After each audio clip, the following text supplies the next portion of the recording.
நம்ம படத்தோட ஹீரோவுக்கும் கோராவுக்கும் வயிறு சரியில்லாமல் போயிடுச்சு அந்த தட்டுக்கடையில் சாப்பிட்டனால. அவன் போகிறக்குள்ளே கோரா போய் அங்கே வாஷ்ரூமில் உட்காந்துட்டான்.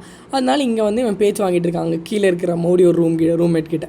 அப்போ இவன் பேசிகிட்டே இருக்கும்போது கோரா தண்ணி கேட்குறான். இவன் காண்டோடையே போய் தண்ணி எடுக்கிறான். இவனால் தண்ணி எடுக்க முடியல. அப்போ வந்து இந்த சென்சார்ஜ் எடுக்கிறவங்களாம் வந்து இவங்க கேள்வி கேட்டிருக்காங்க. அந்த பொண்ணுனாலையும் இவங்க அப்பா இவ்வளோலாம் சம்பாதிக்க முடியறாங்கன்னு சொல்லிட்டு நம்ப முடியல. அப்போ இவன் டாய்லெட் பேப்பர் மாதிரி அந்த பேப்பரை கிழிச்சு கோராவுக்கு கொடுத்துட்டு அந்த பொண்ணு காண்டோட போயிருந்தான். அந்த டைமில் வந்து அவங்க அப்பா கூப்பிட்டு எப்படி இருக்குது அப்படிலாம் சொல்லும்போது இவனுக்கு பிடிக்க மாட்டேங்குது. ஆனால் பேசிகிட்டு இருக்கான். அப்போ அவங்க அப்பா ஸ்பீக்கரில் போட சொல்லிட்டு அங்கே ஒரு காலேஜில் உங்களுக்கு அட்மிஷன் எடுத்திருக்கேன், அந்த காலேஜில் நீங்கள் போய் படிக்கணும்னு சொல்லும்போது இல்லை நீ அங்கே போய் படிக்க மாட்டோம் அப்படின்னு சொல்லும்போது அவங்க அப்பா சொல்கிறாங்க அட்டெண்டன்ஸ் போச்சுன்னா அந்த 5000 கொடுக்க மாட்டேன் அப்படின்னு சொல்லும்போது இவங்க ஷாக்கோடையே இருக்காங்க.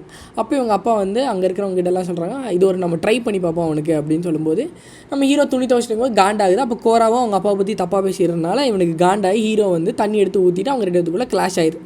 ஹீரோவும் தள்ளி விட்டுட்டு கீழே போகிறான். அப்போது இவங்க காலையில் யார் இவங்க கூட கிளாஷ் ஆச்சோ அவங்களே வந்து நடுவில் வந்து நான் உனக்கு ஹெல்ப் பண்ணுறேன்னு சொல்லும்போது இவன் வந்து எனக்கு 1 லட்ச ரூபா வேணும் தர முடியுமா அப்படின்னு சொல்லும்போது நீ 50,000 கொடுத்தா நான் 1 லட்ச ரூபா கொடுப்பேன்னு சொல்லும்போது இவங்க 2 பேரும் அதோட யோசிச்சிட்டே இருக்காங்க.